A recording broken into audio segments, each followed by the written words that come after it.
Good evening, friends, fiends, and night owl supremes. Welcome to A Bit Late, where tonight I have a wonderful story about a watch, wishes, and a weirdo. It's a weird fairy tale, aren't they all? Anyway, it's called The Enchanted Watch, and it's a fun one. Gets a little grim and morbid. What's new? But I do hope you enjoy it, so summon your familiars, grab a cup of coffee or tea, build a pillow and blanket fort around you, close your eyes, and follow me into tonight's fairy tale story, The Enchanted Watch. Once upon a time, there lived a rich man who had 3 sons. When they grew up, he sent the eldest to travel and see the world, and 3 years passed before his family saw him again.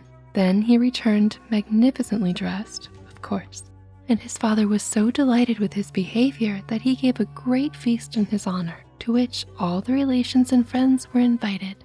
When the rejoicings were ended, the second son begged leave of his father to go in his turn to travel and mix with the world. The father was enchanted at the request and gave him plenty of money for his expenses, saying, "If you behave as well as your brother, I will do honor to you as I did to him." "So nice, Dad." The young man promised to do his best, and his conduct during the 3 years was all that it should be. Then he went home, and his father was so pleased with him that his feast of welcome was even more splendid than the one before. The third brother, whose name was Jenik or Johnny, at least he gets a name. We don't know the other 2 brothers' names. Anyway, Jenik or Johnny was considered the most foolish of the 3, of course. He never did anything at home except sit over the stove and dirty himself with the ashes. Oh, so he's like Cinderella, but not working like she did. But he also begged his father's leave to travel for 3 years. "Go if you like, you idiot, but what good will it do you?"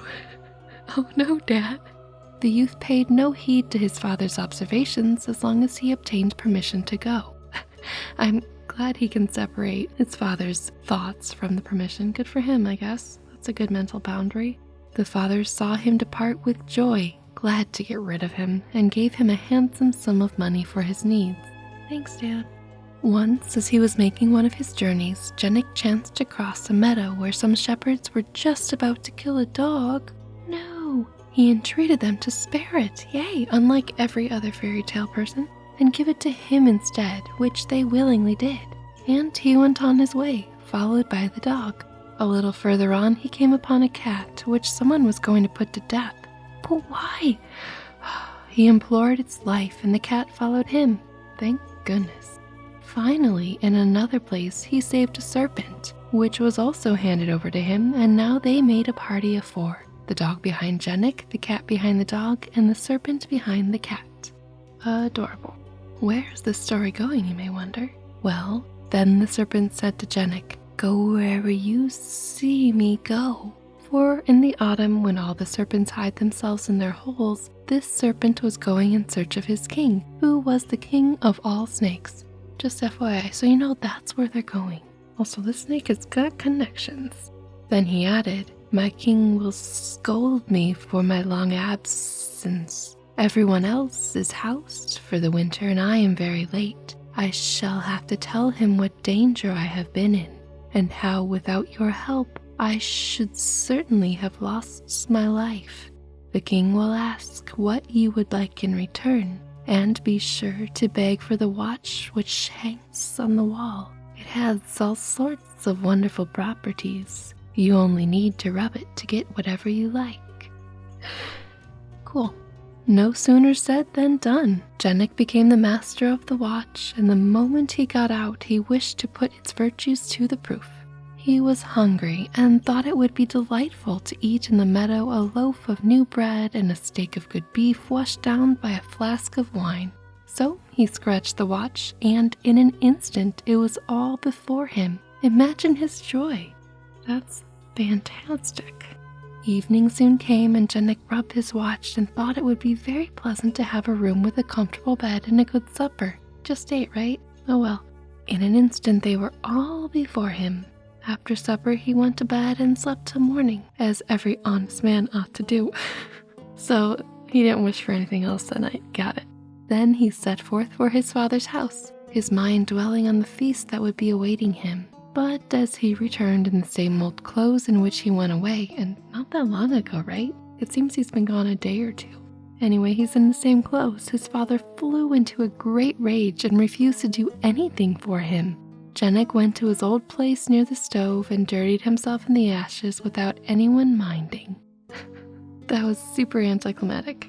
The third day, feeling rather dull, he thought it would be very nice to see a 3-story house filled with beautiful furniture and with vessels of silver and gold. So he rubbed the watch, and there it all was. Janek went to look for his father and said to him, "You offered me no feast of welcome, but permit me to give you one, and come and let me show you my plate." Did this house appear right next to his dad's house? I don't know. Regardless, the father was much astonished and longed to know where his son had got all this wealth. Janek did not reply, but begged him to invite all their relations and friends to a grand banquet. Maybe he even changed his clothes. So the father invited all the world, not just friends and relations, all the world. And everyone was amazed to see such splendid things, so much plate and so many fine dishes on the table. After the first course, Janek prayed his father to invite the king and his daughter, the princess. He rubbed his watch and wished for a carriage ornamented with gold and silver and drawn by 6 horses, with harness glittering with precious stones. The father did not dare to sit in this gorgeous coach, but went to the palace on foot. Did they get there before the meal ended? Because that seems like a trip. Anyway, the king and his daughter were immensely surprised with the beauty of the carriage, but thought he walked, and mounted the steps at once to go to Janek's banquet. This is happening in some weird timeline, I'm not sure, but we're all at a banquet now still. Then Janek rubbed his watch afresh and wished that for 6 miles the way to the house should be paved with marble. Whoever felt so astonished as the king? Never had he traveled over such gorgeous road. This banquet must be lasting quite a long time. Anyway, when Janek heard the wheels of the carriage, he rubbed his watch and wished for still more beautiful house, 4 stories high and hung with gold, silver, and damask, filled with wonderful tables covered with dishes such as no king had ever eaten before. The king, the queen, and the princess were speechless with surprise. I'm imagining the house just magicking and like stretching. There's another pocket door and dimension all of a sudden, full of food. Never had they seen such a splendid palace, nor such a high feast. At dessert, the king asked Janek's father to give him the young man for a son-in-law. No sooner said than done. The marriage took place at once. What? And the king returned to his own palace and left Janek with his wife in the enchanted house. This fairy tale moves very fast. Now, Janek was not a very clever man, and at the end of a very short time, he began to bore of his wife. Oh, poor wife. Probably means, never mind. She inquired how he managed to build palaces and to get so many precious things. He told her all about the watch, and she never rested till she had stolen the precious talisman. One night, she took the watch, rubbed it, and wished for a carriage drawn by 4 horses. And in this carriage she at once set out for her father's palace. There she called to her own attendants, bade them follow her into the carriage, and drove straight to the seaside. And her dad didn't wonder why she was there all of a sudden. Trouble in paradise. Then she rubbed her watch and wished that the sea might be crossed by a bridge, and that a magnificent palace might arise in the middle of the sea. No sooner said than done. The princess entered the house, rubbed her watch, and in an instant the bridge was gone. Good for her, a nice quiet life in a seaside castle. Ah, so peaceful and serene. Left alone, Janek felt very miserable. His father, mother, and brothers, and indeed everybody else, all laughed at him. Nothing remained to him but the cat and the dog whose lives he had once saved. And the palace, right? Unless she wished that away, but it didn't say she did. But anyways, the 3 of them together. He took them with him and went far away, for he could no longer live with his family. He reached at last a great desert and saw some crows flying towards a mountain. One of them was a long way behind, and when he arrived, his brothers inquired what had made him so late. "Winter is here," they said, "and it is time to fly to the other countries." He told them that he had seen in the middle of the sea the most wonderful house that was ever built. Why? No one knows, just felt like being chatty. On hearing this, Janek at once concluded that this must be the hiding place of his wife. but I thought it wasn't very bright. Why would he make that logically? Anyway, so he proceeded directly to the shore with his dog and his cat. When he arrived on the beach, he said to the dog, "You're an excellent swimmer, and you, little one, are very light. Jump on the dog's back, and he will take you to the palace. Once there, he will hide himself near the door, and you must secretly steal in and try to get a hold of my watch." No sooner said than done, even though there's no watch here.